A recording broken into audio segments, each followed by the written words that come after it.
into our conversation. As I said earlier, during the introduction, that I'll be having two gentlemen join me on the program.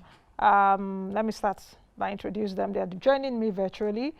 Dr. Mahmud Hassan, or Dr. Hassan Mahmud, is the Director of Monetary Policy Department at the Central Bank of Nigeria. Mr. Yusuf Yila is also, okay, Dr. Mahmoud, I can see you. Good morning. Morning. How are you, Nancy? I'm very well. Thank you for joining us. Mr. Yusuf Yila is also joining us as the Director of Development Finance Department at the CBN. Mr. Yila, good to also have you on the program. Morning, Nancy. Nice to be here. Yes. Okay, let's get started. Let me start with Dr. Mahmoud. Last week, the MPC did meet, and surprisingly, the MPR was dropped to 12.5%. Can you actually tell us what the rationale was behind that drop? It was a surprise. We didn't see a lot of people. I have spoken to many analysts. They didn't see that coming. What they saw was that all the parameters would be left unchanged. So you all came up with a bazooka for us last week. What's the rationale?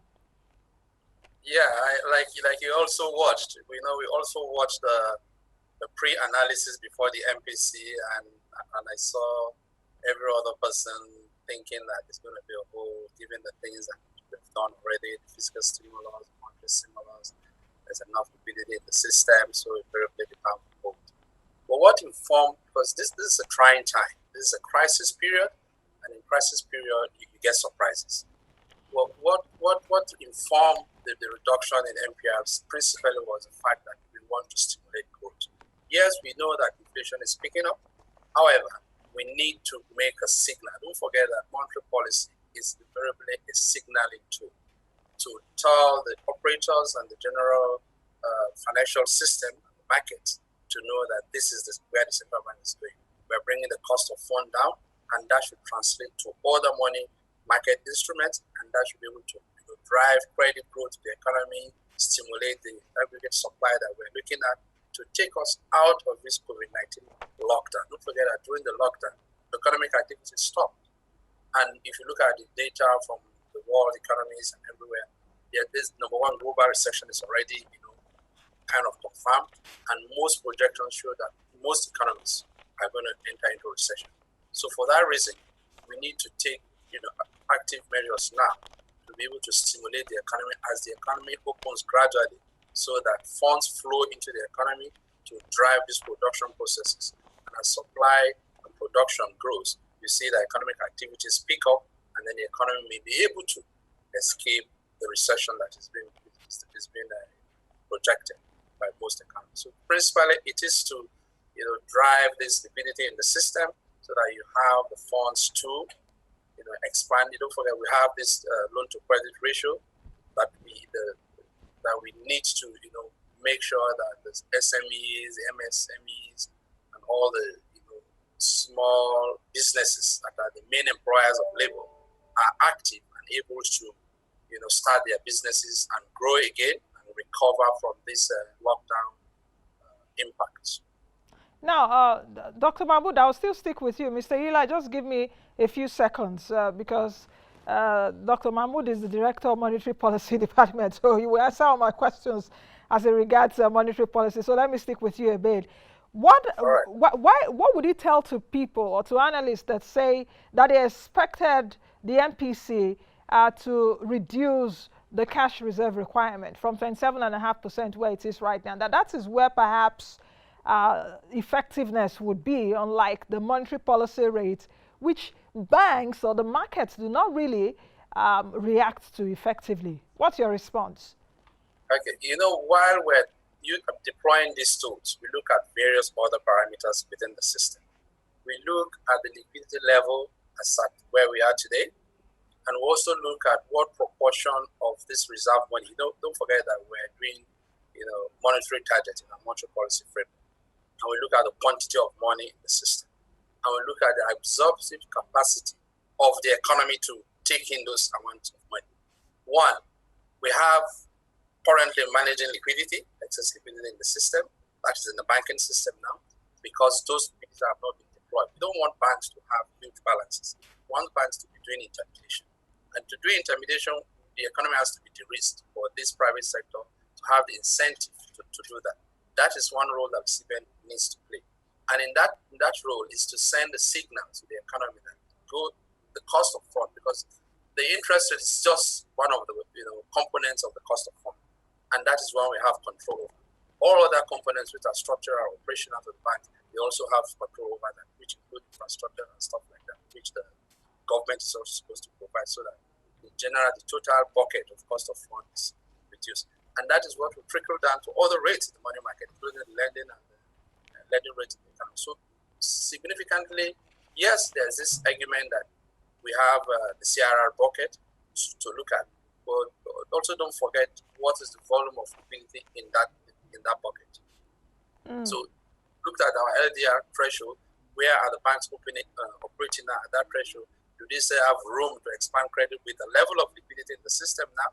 Yes, they have it. So we don't need to bring down that. Don't forget that reducing CRR doesn't necessarily mean that all those money will go to credit, because the banks also do their risk assessments. They do all other activities before they give out the money.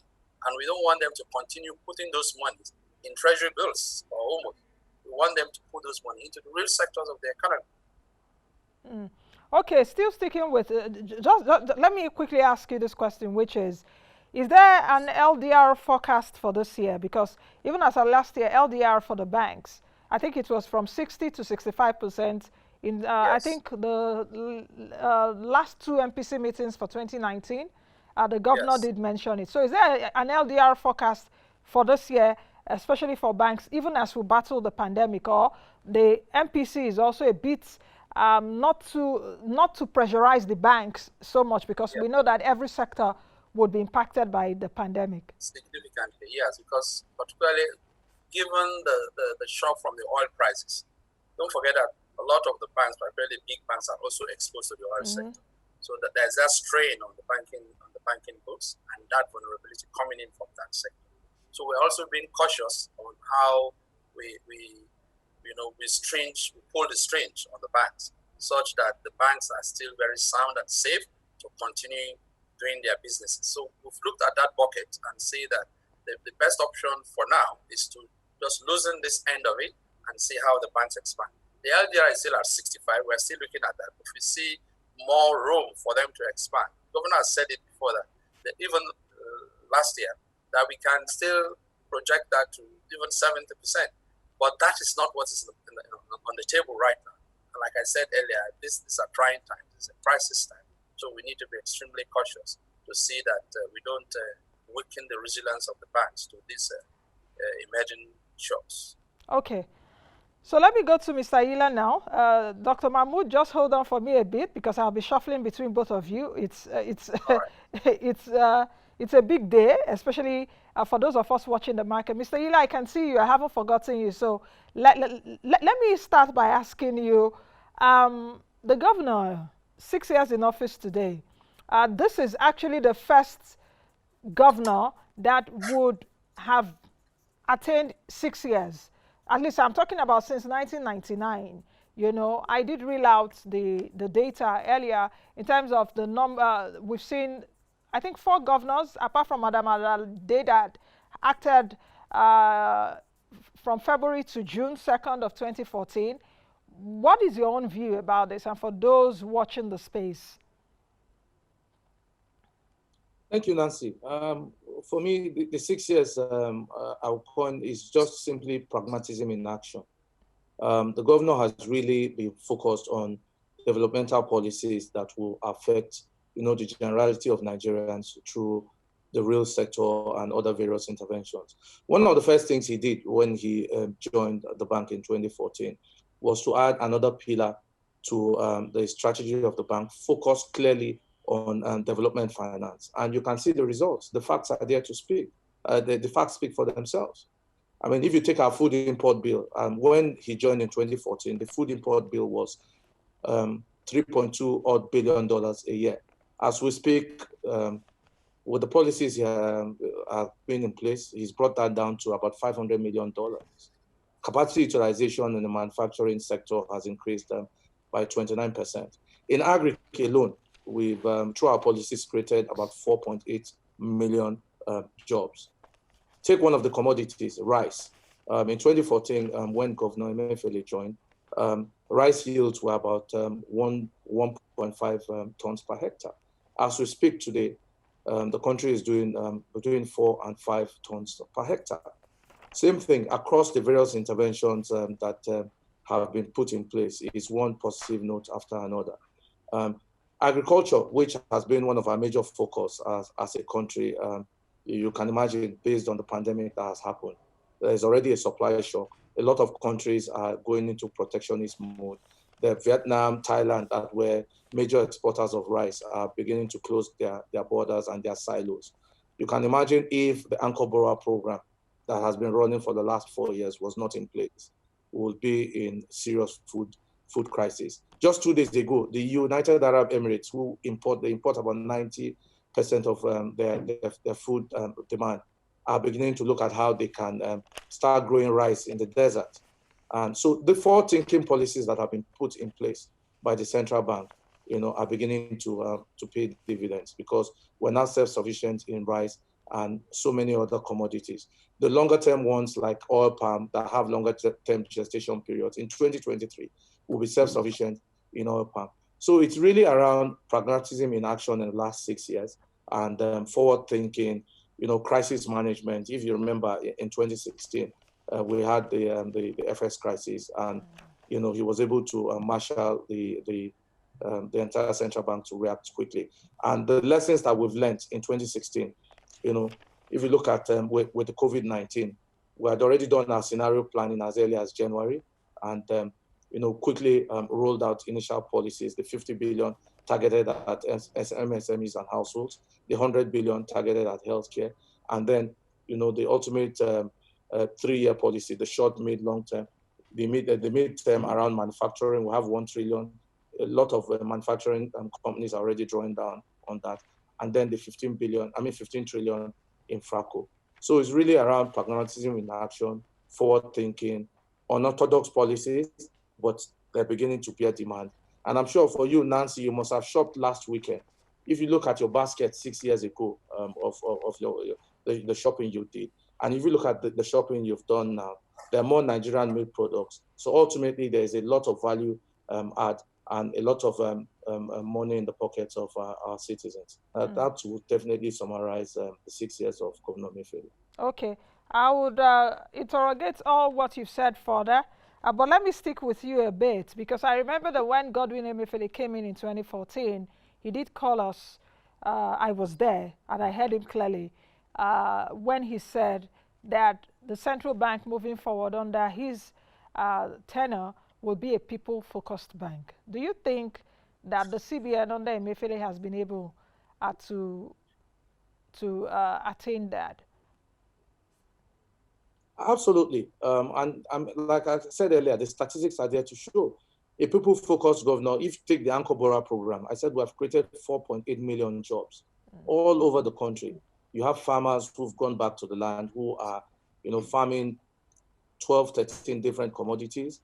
A lot of them are paying back either in cash or in kind. Yields have increased. You talk about the AXMIS, which is a program where you give uncollateralized loans to young entrepreneurs. 5% of every deposit money bank's profit is kept in a pool and allocated to young entrepreneurs who do not want to either go into formal employment or want to run into their business. Quite a couple of them. He's created the National Microfinance Bank, which is a funnel, for them to be able to, a vehicle for them to be able to access these facilities. So these are all people-oriented policies. Why can't we, grow what we need to eat in-house? Why do we need to import these things? So it creates more money in the hands of our citizens. A lot of them are going back into either small business, or working in things like factories, textiles. If you look at the entire cotton to garment value chain that he's put in place. In the previous years, what used to happen is government throws in money at the textile factory. Well, it's one thing to throw in money at the textile factory, but where's the cotton going to come from? What he said is, everything we do, look at it from a value chain perspective. So you get farmers to grow the cotton, They grow the cotton. You take that cotton into a ginnery. We've revitalized 20 ginneries across the country. Those ginneries produce the lint. That lint is now taken into the textile. The textile now spins that lint, and then it goes into garment for either the uniform service. So once you look at the value chain perspective, you begin to create employment across the various sectors or the various players in that value chain. So that is being people focused, and literally it's touched the lives of millions of Nigerians across the various interventions that we've done. Another typical one is electricity. We've financed, generating companies who've had moribund, generating facility. We've brought in about 1,200 megawatts. So across the various spectrum in the economy, one way or the other, he's been able to, touch them. So I can confidently say that he's people focused. Yeah. Okay, let me ask you this question quickly before I move over to Dr. Mahmud on issues of monetary policy and issues around inflation and all of that. What would you say, what is the bank's response perhaps to critics saying that the central bank under Emefiele is going into development finance, is going into unconventional means? Shouldn't it stick with price stability, monetary stability, FX stability, being the legal advisor to the government and not just moving into some other areas? What is the response? What's the rationale behind all of this? Okay, I'll just refer them, and they should go and read the CBN Act. Section 31 of the CBN Act, mandates the central bank to stimulate financial and economic development of the country, and a way to stimulate that is, pushing real sector interventions, trying to enhance access to affordable finance through various mechanisms. And that's the principal line that is in the Central Bank's Act. You definitely have to do it. If you don't do it, who's going to do it? I talked about the UAE beginning to feel supply pressure on rice and other major commodities that they import. You can imagine if a decision had not been taken, to put in place the Anchor Borrower program, to make us self-sustaining in things, major commodities we consume like rice, cassava, and other things. So, critics, they need to go back and maybe read the Act. We're guided by the Act, and also look at how other countries have promoted policies that will affect their citizens and ultimately, grow their economy. So these critics are ill-informed. I think the better conversations with them around, the activities of the central bank and the various interventions that are being done, will give them more information for them to be able to, either change their opinions or acquire better knowledge. And for me, like I said earlier, when we started the program, the facts show for themselves. Output has increased. Yields have increased. We have a lot of, as we speak, we started the 2020 wet season program on the Anchor Borrower side. Manufacturing capacity has been increased. One of the things he also mentioned, and I remember in 2014, if you go back to his original speech, I was wondering then, he said he wanted to reverse medical tourism. And now, when in the COVID-19 pandemic, absolutely nobody can travel. And which is why we've put in place the 100 billion Naira healthcare sector facility, giving long-term loans to advanced diagnostic centers, hospitals, pharmaceuticals, to see how they can, do a lot of all these things internally. Because the major exporters, India, Pakistan, China, are also beginning to say, hey, guys, look, we need to be able to, take care of our people before we start to look at exports, because this is a challenging time. And quite a number of pharmaceutical companies have already accessed the 100 billion Naira fund to either increase the lines that they have, or try as much as possible to retool the hospitals so that we can conserve foreign exchange, which is something we need to keep an eye on as we speak. We met with the pharmaceutical industry some years ago. Some weeks ago. And one of my major take-home was one of the big players, mentioned that in the old days, a lot of people used to come and buy, ethical drugs from Nigeria and take them abroad because the quality of the drugs were quite good. We need to go back to those days. We need to ensure that, we can produce drugs that we have the capability and our citizens can consume. The critics, like I said, are ill-informed. They should go back, read the CBN Act, and look at the various interventions and the successes of what we've done. Mm. Okay, I'll come back to you a bit, talking about those intervention funds. We'll probe that a bit further, because I know that our viewers, those watching us right now, may be interested in that, especially as we fight the pandemic. Dr. Mahmud, over to you. For me, today's show, it seems like I'm in a class of monetary policy and development finance together. So I'm jumping from one from one lecturer to the other. That's the way it's seeming for me. But Dr. Mahmoud, Mr. Yila has said, he did tell me that if I take a look at my basket now, perhaps my wardrobe, or perhaps, yes, my basket now, I have a lot more made in Nigeria products now. But the issue is that how much money do I have in my pockets to buy all of that? Because even though we've seen improvements in rice production, what have you, we have a lot more local rice now. I have bags of local rice in my house, but I know how much I also buy them for. So they are not particularly that affordable. Where am I going to? I'm taking a look at inflation. Inflation at 12.34%. The target of the bank, I think, is single digit. Why has it been really difficult, to attain that in the last few years? 12.34% in April. Thank you. Yeah, like Yila explained, for us, for the central bank to achieve its mandates, which include price stability, principally inflation, but also exchange rate and interest rates, and as well as maintain a sound financial system, and also the value of the domestic currency against all its trading partner currencies. The bank needs to indeed look at the entirety of the economy, so that we will see what are the sectors that are supposed to drive the achievement of this goal.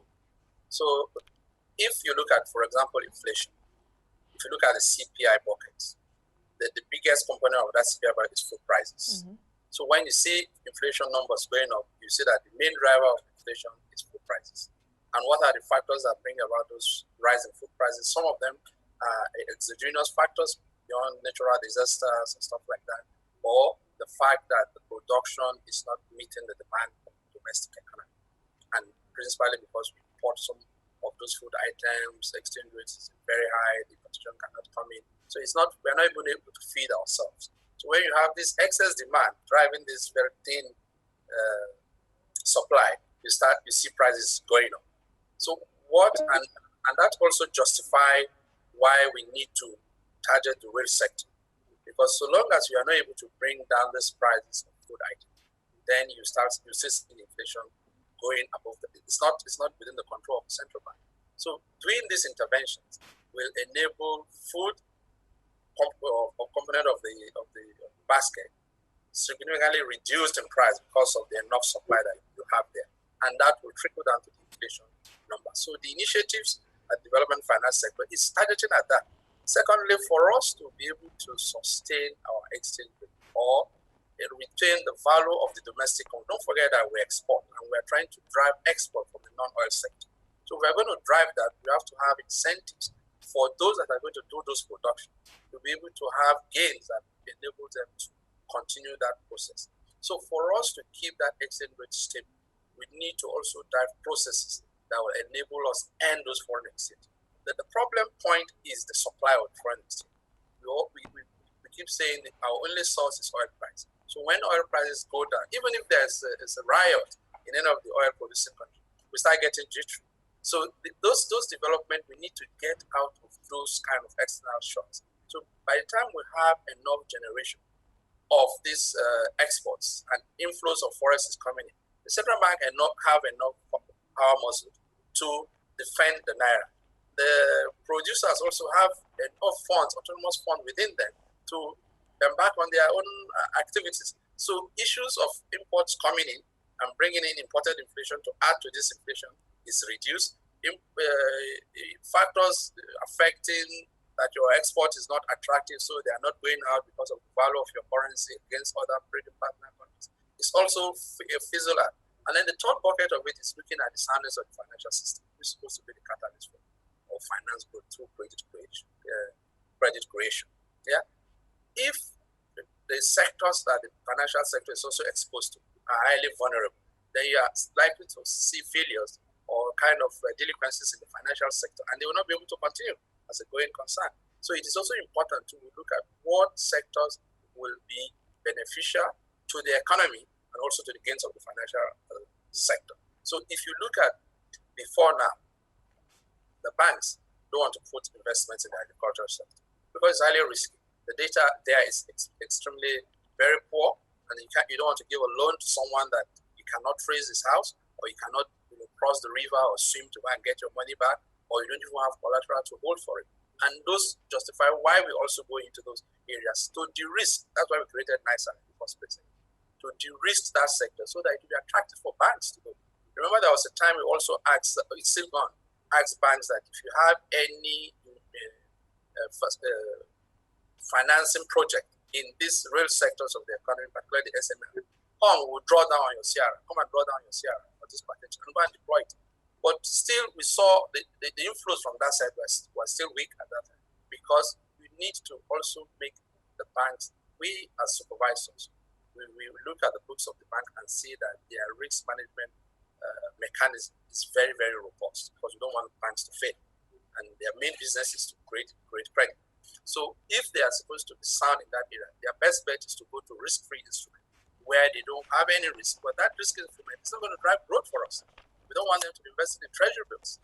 It's not going to drive growth for us. If the government is looking for funds and the domestic economy is big enough to finance a lot of the activities. Right now, government wants to borrow 850 billion from the domestic economy. If you don't have businesses and investment windows that are solid in the domestic, they can't do that. So it is also good that we look inward and start seeing how the greatest advantage we have is our population. But the population must be skillful, must also have income. Just like you said, what is in your pocket? The only way you can get something in your pocket is to work in or doing a business where you have earnings. And when you have that earning, you have this, what we call this effective demand to be able to pick things off the shelf, keeping the people that are producing, keep producing and keeping their own labor force, and also keeping you as a household to maintain your own family and also have a good health, drive a nice car, and live a good life. And that's the essence of governance or a state. Okay, Dr. Mahmud, just let me stick with you a bit before I go over to Mr. Yila. The question also will be, how long will this MPR of 12.5% last? Is the MPC also looking at perhaps a further reduction as we battle the pandemic and perhaps some other things happening globally? Because when I heard the decision last week, I was like, okay, it seems that the MPC is also flowing with the rest of global central banks, perhaps African central banks. Egypt's central bank reduced rate by 300 basis points. South Africa, I think Kenya and Ghana. In Malawi, we also saw Namibia. We saw their central banks reducing what was it called? The requirements for yes, their own requirements for bank. That's our own version of CRR. So is the MPC also looking at hovering around this 12.5% for how long, or are they also going to bring it down depending on what happens? Also attached to that question is the recession, imminent recession in the country. How is the MPC looking at it? Though I saw the communique, a 9-page communique, and the MPC was optimistic here that we would have a negative output growth in the second quarter, but we could quickly reverse that trend as a result of what the monetary and fiscal policy is doing. So I want you to quickly comment on that. Quite so much optimism from this MPC last Thursday. The optimism is not from MPC alone. Even the IMF, the World Bank, the European Central Bank have those optimism. That most of it's a V-shape, recession. We get into it, get out of it as quickly as possible. Don't forget that this V-shape significantly this decline in growth significantly was caused by the lockdown, the restrictions globally. It's a pandemic, so everybody closed its economy. Activities are not taking place. Output growth negative. So that principally impacted most economies of the world. But if the opening up starts gradually, activities starts, tourism starts, transportation, air movement, everything starts, then you start seeing those numbers reversing very, very quick. And that's where the optimism came from. The question on whether the MPR will reduce further, for the MPR to have reduced now was based on certain fundamentals and based on the statistics that we have now. If those fundamentals and statistics and numbers and trend changes, definitely the central bank will respond to that change. So it's not something that even the governor himself can say now, today, that by next MPR I'm going to do this. Because it depends on the numbers we see.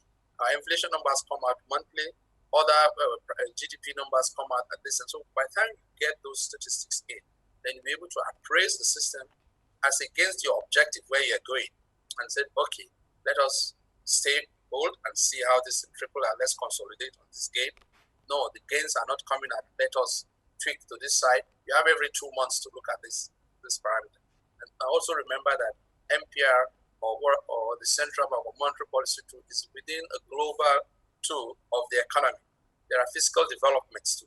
So you need to also look at how do you complement those fiscal activities with the monetary ones such that you meet your sustainable growth objective. So right now, nobody can tell you this is what we've given a signal that yes, we're going expansionary and we are ready to open up, access to this funds for these sectors, all the things that Yila was mentioning, for them to be able to grow. And you see all the palliatives, all the stimulus packages, both monetary and fiscal, that were brought to rejig, the economy, so that you have some forbearances or some, leeways for businesses, households, and firms, including banks, to get out of this crisis period, sustain their businesses, keep their jobs, so that we can continue to drive the growth.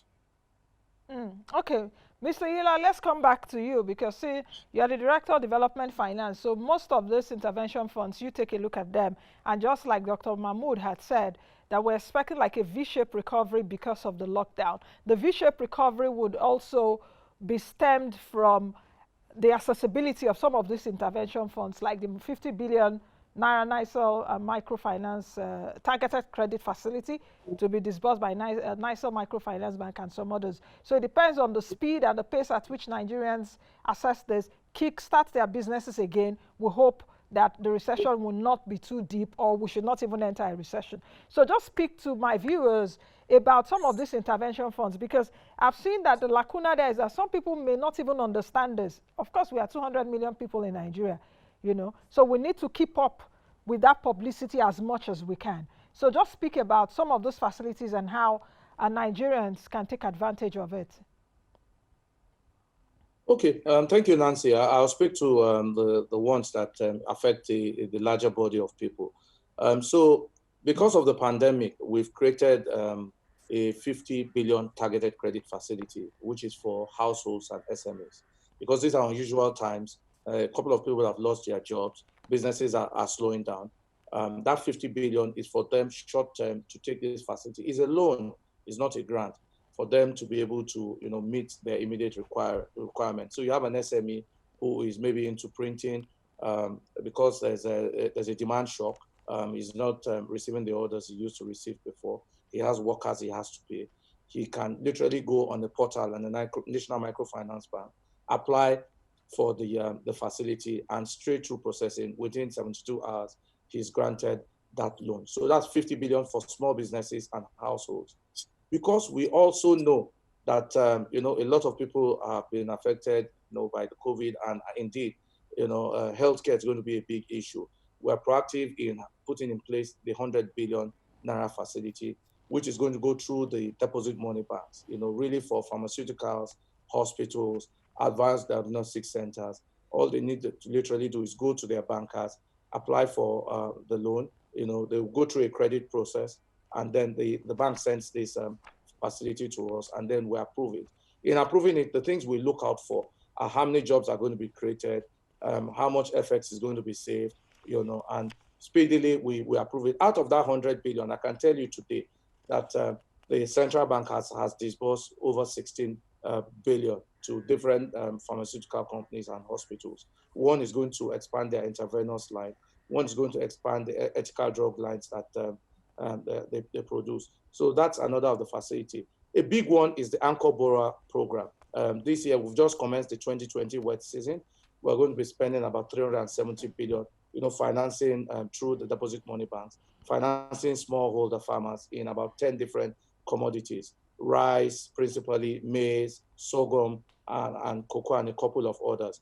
Typically, what the smallholder farmers need to do is either they belong to an association, for example, the Rice Farmers Association or the Cassava Growers Association, or they go and work through a private anchor who, like a cooperative, puts these farmers together, approaches this bank, and then who comes to the central bank for this facility. So these are three key ones that affect the common people on the street. There are quite a range of interventions. We also have 1 trillion for manufacturing, which already is being drawn down. Like I said earlier on, we've financed since COVID started over 50 greenfield projects. So the 1 trillion is being accessed through the deposit money banks. And we carry all stakeholders along. In the last 6 weeks, technology has changed the way we work. Previously, you had to come to Abuja for a meeting, or we had to fly down to Lagos. Consistently, the governor has been having meetings with all the stakeholders, with the Manufacturing Association of Nigeria. We held one with the pharmaceutical and the NAFTA, just to see how we can, quickly spur growth, by removing all the bureaucracy with accessing these funds. Because of COVID, previously we used to take in applications based on paper. The bank would typically have to send us things, but the governor said, start taking these things by email. So we take, just to try and fast track, like you said, and ensure that these interventions are quickly accessed. I also want to talk about the medium-term ones. If you remember, 2 weeks ago, the governor rolled out a policy paper on growth. So we're really focusing on manufacturing again, trying to see how we can do backward integration, and import substitution. And also, there's going to be, we're going to focus also on housing, see how we can, spur growth through developers. Once they have off-takers, we will create a policy and guideline around that. And also R&D. The governor talked about the grant for those who have gone advanced with either herbal or vaccines that can not only COVID, but other diseases that have been affecting our people. So there's also a guideline for that. And we're working with NAFDAC and the Pharmaceutical Association to see how we can fast start that. And the big one, which is the Infraco, that is 15 trillion, to see how we can do Naira finance for a lot of the infrastructure projects that are either moribund or have been on the blueprint for a very long time. So quite a lot of interventions and a lot of policies that were I know we would definitely take a look at that as days go on, because so many things to talk about. The Infraco is a very big one. But let me just allow you in 20 seconds, because my director is in my ears. What should we expect from the CBN governor, at least in the next 4 years? Quickly, just one word, because I'm being talked to right now. Quickly, Mr. Yila. Okay, like I said, he's going to pragmatism in action. He is a crisis manager. You saw what happened in 2016. You saw the pandemic, how he quickly responded to it. Like I said earlier, we are starting our scenario planning in January. We rolled out this facility. So more people-focused policies, more people-oriented policies, and focus on development finance. I think Mr. Yila, I think we will leave it at that. Dr. Mahmud, let me just take a final word from you in 10 seconds, please. We have to go. Our focus, the governor's focus, will be reviving growth significantly after post-COVID-19. Consistency in our policy to drive growth back. Thank you very much, gentlemen, for joining us. God willing, we will still all be here in a few years' time, in years to come, so we'll definitely analyze more of it. Thank you very much, gentlemen, for joining me on the show.